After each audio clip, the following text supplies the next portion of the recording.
She is unstable. She is mentally incompetent. She is a drifter with no husband, no career. And she lives in a shoebox apartment. My father, Richard, was screaming so loud that veins were bulging in his neck, his face a terrifying shade of crimson. He pointed a shaking finger at me across the courtroom. Look at her, Your Honor. She cannot even speak. She needs a conservator to manage her trust fund before she blows it all on whatever unstable people spend money on. I sat in absolute silence, my hands folded calmly in my lap, checking the time on my watch. 10:02 a.m. Right on schedule. Judge Sullivan stared at him over her glasses, her expression unreadable. Then she leaned forward and asked a single, chilling question. You really don't know who she is, do you? At the next table, my father's attorney, Bennett, froze mid-motion. His eyes locked on a document the bailiff had just handed him. The color drained from his face so fast I thought he might faint. Before I tell you what the judge revealed that made my father's face turn ghost white, drop a comment and let me know where you're listening from and what time it is for you right now. I'd love to know who's part of our community. The silence in that mahogany-paneled room wasn't empty. It was heavy, pressurized, vibrating with the kind of tension that comes right before a dam breaks. I didn't look at my father. I didn't give him the satisfaction of seeing a single tear or a tremble in my lip. Instead, I looked at the dust motes dancing in the shaft of sunlight hitting the defense table, and I let my mind drift back to Christmas Eve, just 4 months ago. We were sitting at the long dining table in his house, the house I was secretly paying the mortgage on. Richard had laughed, actually laughed, when I handed him my new business card. He tossed it onto the tablecloth like it was a used napkin. A consultant? He'd sneered, swirling his expensive scotch. Is that what we're calling unemployed these days, Layla? It's a cute little hobby, sweetheart, but let's be real. You're playing pretend. I remembered the heat rising in my cheeks that night. The familiar sting of being the disappointment, the failure, the invisible daughter. But sitting here in court, that memory didn't hurt. It felt like fuel, because while he was mocking my cute little hobby between bites of roast beef, he didn't know that my hobby had just secured a $15 million federal contract to audit a corrupt pharmaceutical supply chain. He saw a drifter. I saw the CEO of Vanguard Holdings, a forensic accounting firm that specializes in hunting down money that doesn't want to be found. And right now, the money I was hunting was his. She is catatonic, Richard shouted, pulling me back to the present. Look at her. She hasn't said a word. She's obviously medicated, or having some kind of episode. I demand full conservatorship immediately. I adjusted my cuff, feeling the cool metal of my watch against my wrist. Let him scream. Let him paint me as the fragile, broken little girl who couldn't keep a husband or a steady address. It was part of the plan. If I defended myself now, if I argued back, I'd just be the rebellious daughter fighting her dad. But silence? Silence made him look unhinged. Silence let him dig his grave so deep he'd never climb out. He attacked my living situation next. She lives in some rundown rental downtown. She refuses to let family visit because she's ashamed of how she lives. It's probably a squalor. I suppressed a smile. He was talking about the Meridian. He was right about one thing: I didn't let him visit. But he was wrong about the rest. I didn't live in a rundown rental. I lived in the penthouse. And more importantly, I didn't just rent there. I owned the building. In fact, I owned the building he was renting his office space in. I evicted 3 tenants last month for late payments. And my father, the great legal mind, the titan of industry, didn't even realize his landlord's signature on the eviction warnings was mine. Bennett, his lawyer, was sweating now. He was frantically tapping on his tablet, scrolling through the document the bailiff had handed him. I knew exactly what he was reading. It was a summary of assets, not my grandmother's assets. Mine. I wasn't here to fight for an inheritance. I didn't need my grandmother's money. I made more in a quarter than my father had made in his entire career. I was here because he had tried to take my freedom. He had tried to use the legal system, the very system I dedicated my life to mastering, to erase me. And now, he was about to find out that the unstable drifter he'd bullied for 29 years was actually the shark swimming in the deep end of his pool. I looked up, meeting Judge Sullivan's eyes. She gave me the smallest nod. It was time. The trap was set. Now, we just had to let him walk right into it. Judge Sullivan was flipping through the pages of the financial dossier Bennett had provided, the rhythmic swish snap of the paper the only sound cutting through my father's heavy breathing. Richard was still posturing, adjusting his tie, looking at the gallery as if he were a gladiator who had just slain a beast. He didn't realize the beast was actually the bank. And the bank was sitting 5 feet away from him, wearing a navy blazer and a look of absolute boredom. I closed my eyes for a second, not to hide, but to remember. I needed to recall exactly why I was doing this. I needed to remember the day the ledger opened. 2 years ago, Richard's firm was bleeding out. I knew because I'd hacked his accounts, not that it required much hacking. His password was Richard1, the number 1. Because he truly believed he was the center of the universe. He was 3 months behind on payroll and drowning in high-interest loans. He needed a lifeline. A normal father would have asked his family for help. A humble man would have downsized. Richard did neither. Instead, he tried to have me committed. It was a Tuesday. I remembered the date because it was the same day I'd closed a massive audit for a tech giant. 2 officers had shown up at my door with a 5150 involuntary psychiatric hold order. My father had forged a statement from a doctor, a friend from his golf club, claiming I was a danger to myself, that I was delusional, that I was burning through my inheritance on imaginary businesses. He wanted to lock me away for 72 hours, so he could file an emergency motion to take control of my trust fund. He didn't want to save me. He wanted to liquidate me, to pay his office rent. The officers had left after 5 minutes. One look at my clean apartment, my calm demeanor, and the federal badges of the agents I was on a conference call with, was enough to prove the report was malicious. I didn't press charges then. That would have been too quick. Too merciful.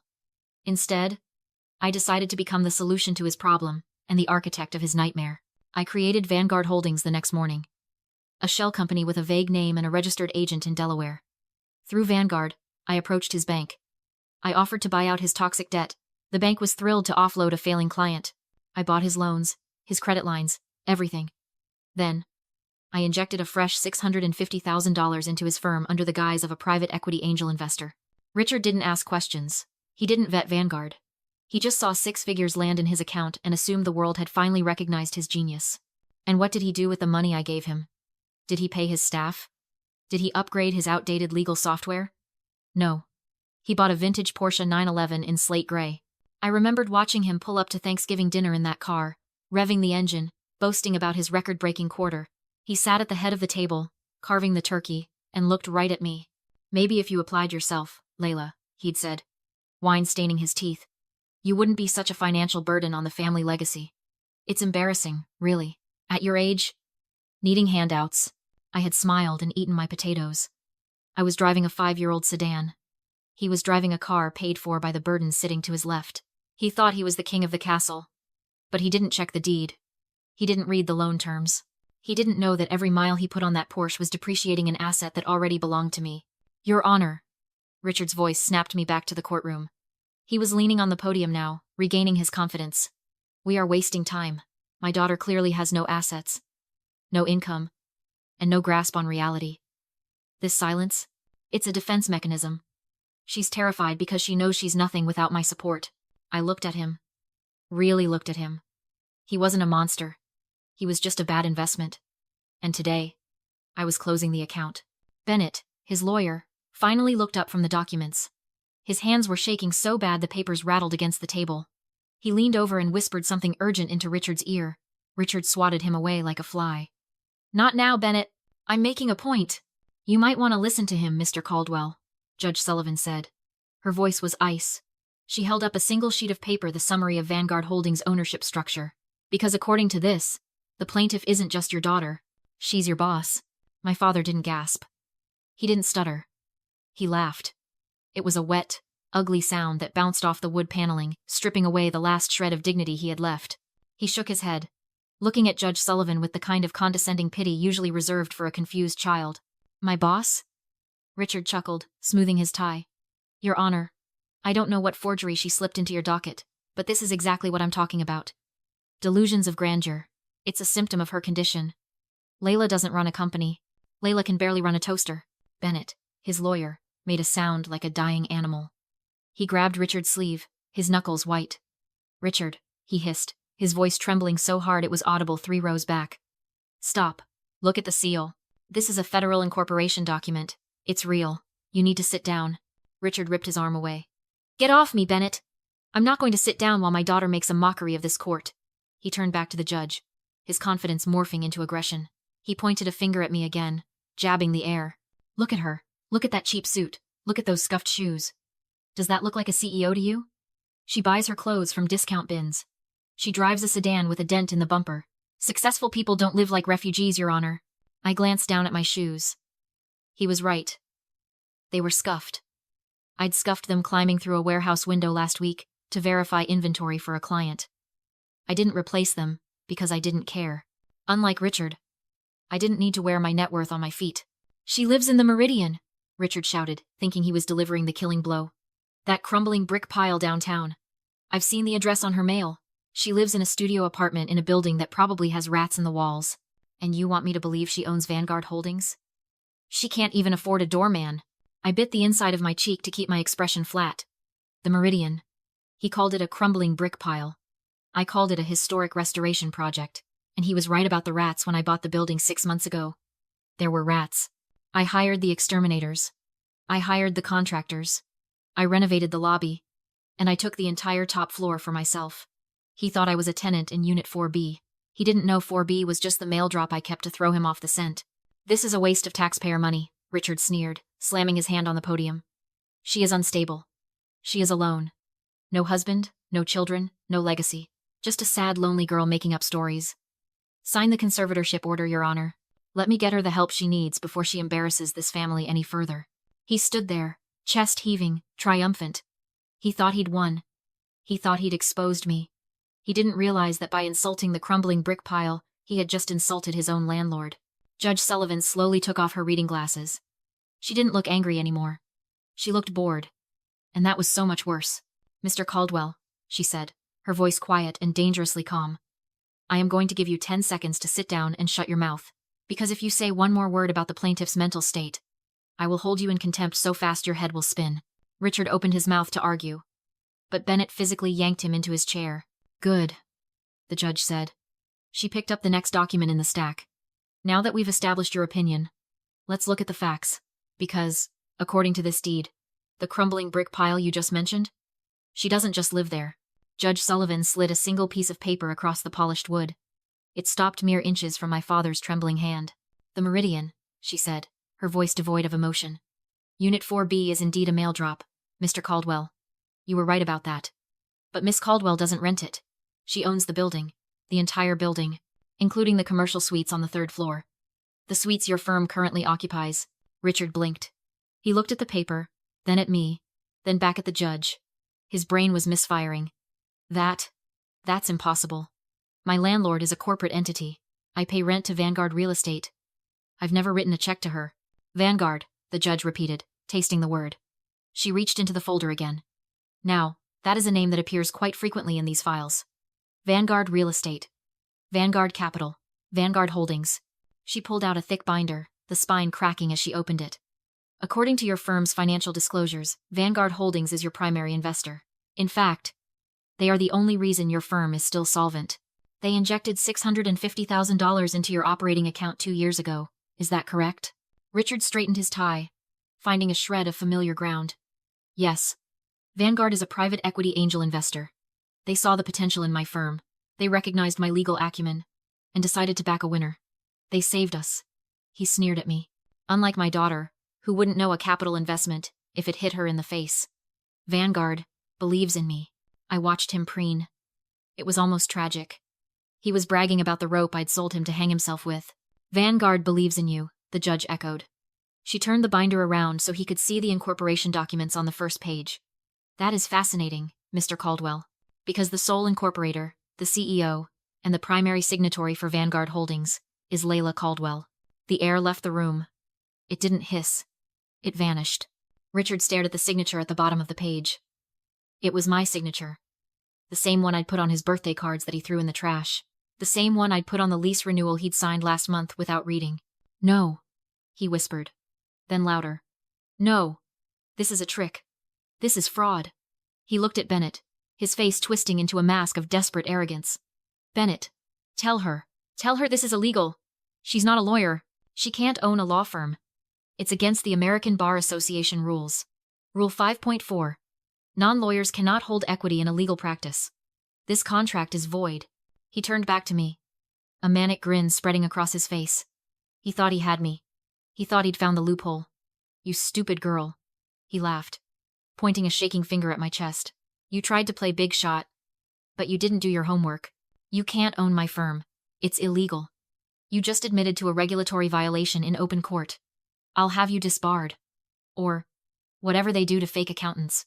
He looked at the judge, triumphant. Dismiss this, Your Honor. She's not my boss. She's a fraud who broke the law to pretend she was important. I didn't move. I didn't flinch.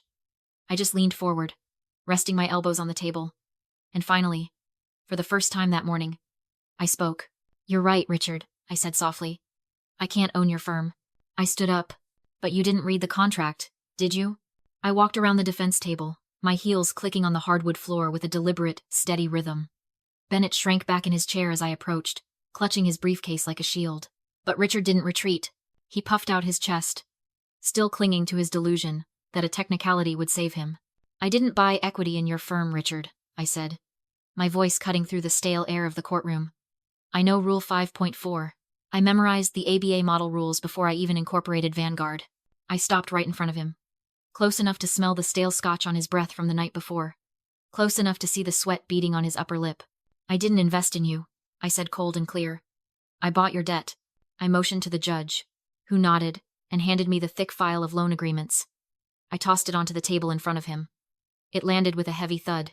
2 years ago, you were drowning, I continued, pacing slowly. 3 banks had rejected your loan applications. You were payroll insolvent. You were about to lose your license for commingling client funds to pay your country club dues. Richard's face twitched. That was temporary. A cash flow issue. It wasn't equity, I said evenly. It was insolvency. Vanguard bought your loan, your credit line, and the lien on your equipment. Then we extended you $650,000 on a senior secured basis. Bennett flinched. He understood. I'm not your partner, Richard. I'm your senior secured creditor. I don't own your firm. I own the collateral. Every chair, every laptop, every client file belongs to me if you default. I pointed to the clause. Paragraph 12, Section B. Default on character. Insulting your guarantor in a recorded hearing triggers immediate acceleration. You called me incompetent and a fraud on the record. You defaulted. I checked my watch. The loan is due, now. Richard's face drained. I don't have that money. I know. You've got 12 grand in the bank and a maxed out card. I turned to the judge. Your Honor, I'm calling the loan. I request an enforcement order to seize assets. Bennett rose, pale. If you take the equipment, the firm dies. I accept your resignation, I said flatly. Richard finally exploded, accusing me of betrayal and plotting a takeover. Then, desperate, he grabbed his phone. I planned for this, he shouted. Server, failsafe. I'm filing Chapter 7 right now. A progress bar appeared. Liquidation, automatic stay. You get nothing. The firm is dead. He leaned back, triumphant. Checkmate. Bankruptcy protects companies, I said quietly, pulling out one last sheet. Not guarantors. Richard blinked. You signed a personal guarantee. Paragraph 4. Section C. Cross-collateralization. If the business goes bankrupt, the debt transfers to your personal estate. Silence. You didn't bankrupt the firm, I said. You bankrupted yourself. I now have claims on your house, the cottage, the Porsche, your pension, even your golf membership. Judge Sullivan brought her gavel down immediately. Hearing dismissed with prejudice. Asset seizure granted. Mr. Caldwell, 24 hours to vacate your residence. Commercial eviction is immediate. Bennett packed up and fled without a word. Richard froze, small and stunned, staring at the shell of his legacy. I walked out without looking back. My victory felt like relief, not triumph. That night, I watched the locksmith drill out the lock on the office door. The Caldwell and Associates nameplate dropped into a cardboard box. The liquidation team would handle the rest. I wouldn't profit. And I didn't care. The $650,000 wasn't an investment, it was the price of my freedom. At home, I deleted Dad from my phone. Not blocked, deleted. Just numbers now. I stood by the window, breathing in the silence that had always felt impossible. Sometimes you don't have to destroy toxic family. You just have to stop protecting them while they destroy themselves.